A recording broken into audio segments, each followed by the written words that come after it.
오영훈 도지사의 핵심 공약인 15분 도시 제주의 밑그림이 공개됐습니다. 웬만한 일은 자동차를 타고 멀리 가지 않더라도 가까운 곳에서 볼 수 있도록 걷기 좋은 도시를 만들겠다는 건데요. 과연 효과가 있을지 주민들은 아직 낯설어하는 분위기입니다. 조인호 기자입니다. 울창하게 자란 가로수가 도로 위를 덮어 푸른 숲 터널을 이뤘습니다. 대낮에도 시원한 나무 그늘 아래로 산책하기에 좋은 곳입니다. 해마다 왕벚꽃 축제가 열리는 제주시 원도심의 명소인 전농로입니다. 15분 도시가 추진되면 이곳은 차도와 인도를 전면 조정해 보행자와 자전거 우선 도로를 지정하고 자동차 속도는 낮추게 됩니다. 제주도는 전농로가 포함된 제주시 원도심과 애월읍, 서귀포시 원도심과 표선면 등 15분 도시 제주, 시범지구 4곳의 기본계획을 공개했습니다. 인도를 넓히거나 새로 만들어 걷기 좋은 도로를 만들고 노인과 어린이들을 돌봐주는 문화복합센터와 청소년 공부방 등을 만들겠다는 것입니다. 올해부터 2026년까지 시범지구 4곳에 520억 원을 투입한다는 계획입니다. 도로와 건물 중심이 아니라 사람 중심의 도시로 패러다임의 전환을 만드는 것입니다. 사람 중심의 도시로 만드는 내용들이 이번 기본 구상에 담겨져 있습니다. 하지만 지역 주민들은 현실적으로 인도를 만들기가 쉽지 않고 효과가 있겠냐고 지적했습니다. 양쪽에 지금 현재 2차 도로 편도 2차 도로 돼 있는데 부분에 인도 설치하는 게 그 공간이 나올 그런 부분이 아주 부족합니다. 제주도는 다들 아시게 3보 이상 승차잖아요. 잘 안 걸으십니다. 걷는 길 아무리 이쁘게 만들어놔 봐야 저는 보행 별로 안 하실 것 같거든요. 제주도는 탄소 중립 목표 연도인 2035년까지 제주도 전역을 30개 생활권으로 나눠 15분 도시로 만들겠다는 계획이어서 자동차 중심의 생활과 문화를 바꿀 수 있을지 주목됩니다. MBC 뉴스 조인호입니다. 윤석열 대통령이 제주에서도 민생 토론회를 열겠다고 밝혔습니다. 윤석열 대통령은 기자회견에서 제주와 경북, 전북과 광주 등 4군데를 아직 못 갔는데 곧 민생 토론회를 할 계획을 갖고 있다며 다음 주부터 시작될 것이라고 말했습니다. 윤 대통령은 민생 토론회 후속 조치와 추진 상황을 꼼꼼하게 점검하고 있다며 절대 빈말이 되는 민생 토론회가 되지 않도록 잘 챙기겠다고 말했습니다. 제주의 한 금은방에서 1억 원어치의 귀금속이 하루아침에 사라졌는데요. 이 범행에 걸린 시간이 3분 남짓이었고 이 범행 장면은 CCTV에 고스란히 찍혔습니다. 이 8시간 만에 용의자로 특정된 범인이 미등록 중국인으로 확인됐지만 이 범인은 이미 중국으로 달아났습니다. 김항석 기자입니다. 새벽 시간 불이 꺼진 금은방. 모자를 쓴 한 남성이 뒷문으로 들어오더니 진열대를 향해 조심스럽게 기어갑니다. 진열대 아래 서랍장에 손을 넣고 금팔찌와 금목걸이 등을 쓸어 담습니다. 범행에 걸린 시간은 고작 3분 남짓. 보안업체가 출동했지만 이미 달아난 뒤였습니다. 목걸이랑 팔찌랑 같이 있었어요. 잔잔한 것들도 저렇게 그냥 위에 올려놨는데 저거는 하나도 안 건들고 저 사람 깜짝 놀랐지.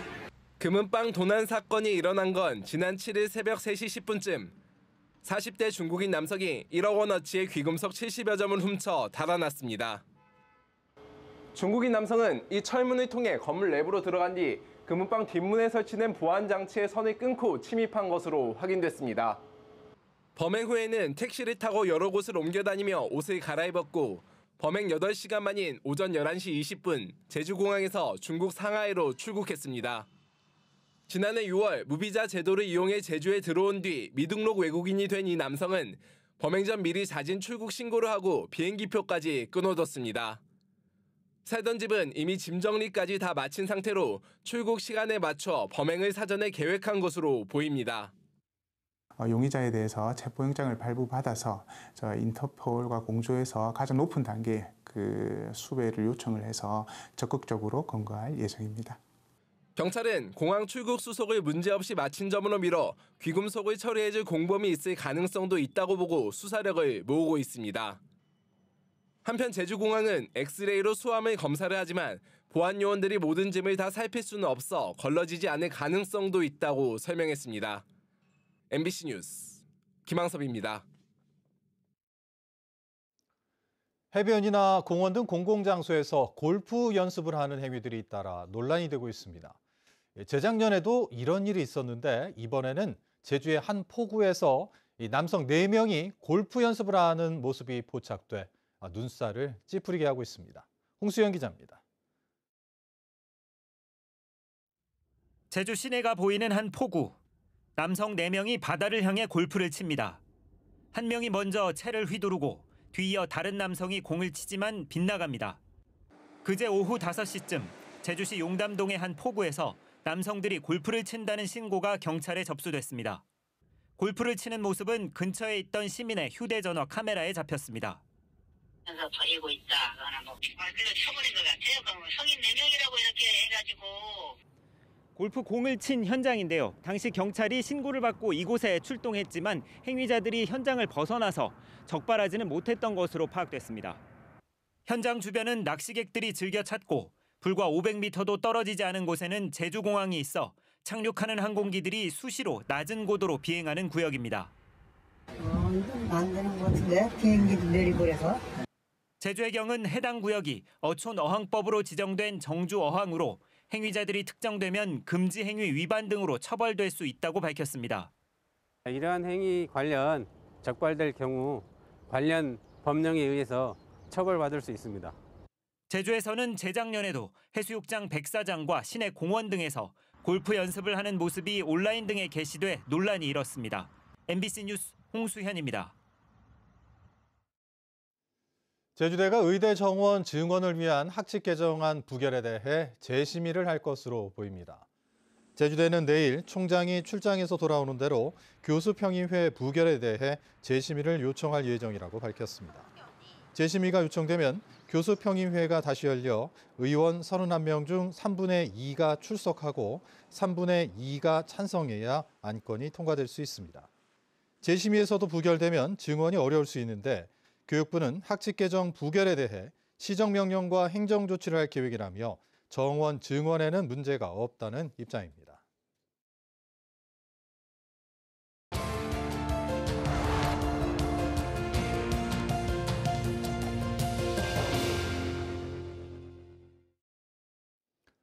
덴마크의 에너지 전환을 살펴보는 기획뉴스 마지막 순서입니다.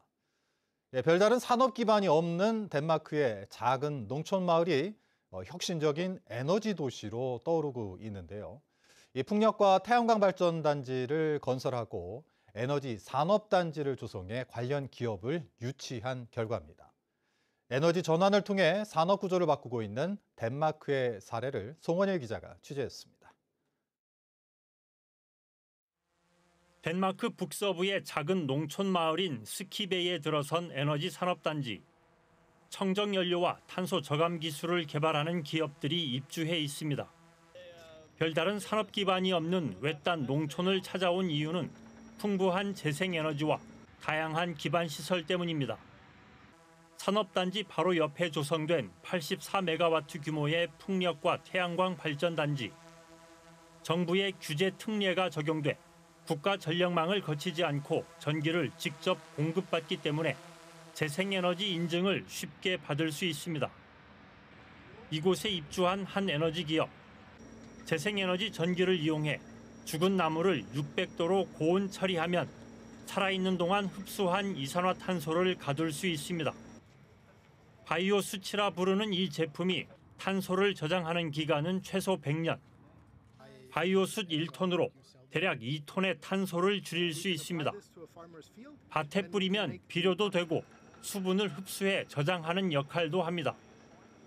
탄소 배출권 거래제에 따라 1톤에 160유로, 우리 돈 20만 원에 거래됩니다. We'll be able to offset 40,000 tons of CO2 created somewhere else per year. And that is enough to offset 5,000 to 6,000 people on a yearly 무엇보다 이 산업단지의 가장 큰 장점은 버려지는 에너지원이 없다는 것입니다. 이 바이오가스 발전소는 축산 분유에서 나오는 이산화탄소를 전에는 대기 중에 방출했습니다. 그러나 청정 연료를 만드는 업체로 보내면 그린 수소와 반응시켜 이 메탄을 만들 수 있습니다. 스키베는 버려지는 에너지 자원을 활용하기 위한 핵심 시설인 6메가와트의 그린 수소 생산 설비와 수소 배관을 설치했습니다. It was easy to move in, directly connected renewable energy so that it was easy to become green, and that value proposition was strong enough to attract these different companies. 스키베가 내세운 도시 브랜드는 그린랩, 녹색 실험실입니다. 이를 통해 유치한 에너지 관련 투자는 30억 덴마크 크로네, 우리 돈 6천억 원에 이릅니다. 인구 4만 5천 명의 작은 도시에 일자리가 생기고 경제에 활기가 돌자 주민들의 공감대도 넓어지고 있습니다. We are telling them about this vision we have, and they like the vision. They like that we are creating new jobs and this green transformation. So they don't like the wind and solar panels, but they like the vision of GreenLab. 재생에너지 발전 비중이 19%대로 한국에서 가장 높은 제주. 덴마크 스키베이의 녹색 전환 사례는 관광과 1차 산업에 치우친 제주의 산업 구조를 바꾸기 위한 핵심 수단으로 재생에너지가 갖는 강력한 가능성을 보여주고 있습니다. MBC 뉴스 송원일입니다. 제주 MBC가 제2회 4.3 언론상에서 공로상을 수상했습니다. 제주 4.3 평화재단은 오늘 제주문학관에서 시상식을 갖고 제주 MBC가 지난 1989년 우리나라에서 처음으로 4.3 프로그램을 방송하는 등 지금까지 100여 편이 넘는 프로그램을 제작해 4.3 진상규명에 큰 역할을 했다며 공로상을 수여했습니다. 정용식 제주 MBC 대표이사는 제주도민들과 시민사회, 유족들의 끈질긴 진상규명 운동과 헌신 덕분이었다며 앞으로도 지역 공영방송사로서 4.3 진상규명에 최선을 다하겠다고 밝혔습니다. 한번 팔렸다가 계약이 파기됐던 제주시 화북상업지역 주상복합용지 재매각이 또 무산됐습니다. 제주시에 따르면 지난달 18일부터 지난 7일까지 실시된 주상복합용지 재매각 입찰 결과 한 곳도 응찰하지 않아 다시 유찰됐습니다. 매각 대상 부지는 면적 19,432제곱미터에 최저 입찰 가격은 927억 원입니다. 제주시는 부지 매각이 계속 무산되자 기반시설 공사에 필요한 사업비를 통합재정 안정화기금에서 지난해 150억 원에 이어 올해도 50억 원을 끌어다 쓸 계획입니다. 화북상업지역 기반시설 완공 목표는 2025년 10월인데 현재 공정률은 69%를 보이고 있습니다. 별도봉 산책로에서 낙석 위험이 높은 일부 구간이 내일부터 폐쇄됩니다. 제주시는 지난해 9월 낙석으로 출입을 통제하고 있는 별도봉 고늘동 구간에 대해 정밀 안전 점검을 벌인 결과 사면 안전 D등급이 나온 80m 구간을 폐쇄하고 나머지 100m 구간은 개방하기로 했습니다. 별도봉 산책로는 지난해 9월 낙석과 붕괴 우려가 커지면서 고늘동 해안변 180m의 출입을 통제하고 안전 진단을 벌여왔습니다. 무인 점포에서 돈을 훔쳐 도박에 탕진한 10대가 경찰에 붙잡혔습니다. 제주 서부경찰서는 지난 5일 새벽 제주시 노영동의 한 무인 점포에서 현금 400여만 원을 훔친 혐의로 10대 남학생을 입건해 조사하고 있습니다. 경찰 조사 결과 이 학생은 훔친 돈을 모두 인터넷 도박에 사용했고 친구의 가족이 운영하는 무인 점포를 범행 대상으로 삼은 것으로 드러났습니다. 서귀포시청 소속 현직 공무원이 관급자재 대금을 횡령한 사실이 감사원 감찰에 적발됐습니다. 감사원이 발표한 지난해 공직비리 기동감찰 결과에 따르면 서귀포시 소속 6급 공무원은 지난 2018년부터 3년여 동안 10차례에 걸쳐 조달청에 지급해야 하는 관급자재 대금 1,208만 원을 횡령해 옷을 구입하거나 밥값에 사용한 것으로 드러났습니다. 감사원은 이 공무원에게 파면을 요구하고 횡령 혐의 등으로 검찰에 고발했으며 서귀포시는 해당 공무원을 직위 해제한 뒤 징계 절차에 들어갈 예정입니다. 유산 문제로 다투던 형에게 휘발유를 뿌리고 불을 붙이려 한 50대 동생이 경찰에 구속됐습니다. 제주 동부경찰서는 지난 3일 밤 9시 20분쯤 제주시 구잡의 한 경로당에서 60대인 형과 이웃 주민들에게 휘발유를 뿌리고 불을 붙이려다 미수에 그친 혐의로 50대 남성을 구속해 검찰에 넘겼습니다. 경찰 조사 결과 이 남성은 형이 더 많은 유산을 상속받자 화가 나 범행을 저지른 것으로 드러났습니다. 제주 동물테마파크 추진 과정에서 부정청탁 혐의로 재판에 넘겨진 업체 관계자와 전 마을 이장 등의 유죄가 확정됐습니다. 대법원 제3부는 부정청탁 혐의 등으로 1심과 2심에서 징역형의 집행유예를 선고받은 업체 대표 서모 씨와 사내이사 서모 씨, 전 마을 이장 정모 씨의 상고를 기각했습니다. 서 대표 등은 지난 2020년 정 씨의 변호사 선임료 등 2,700여만 원을 공여한 혐의로 정 씨는 이들로부터 재산상 이득을 챙긴 혐의로 재판에 넘겨졌습니다. 뉴스데스크 제주 마칩니다. 시청해주신 여러분 고맙습니다.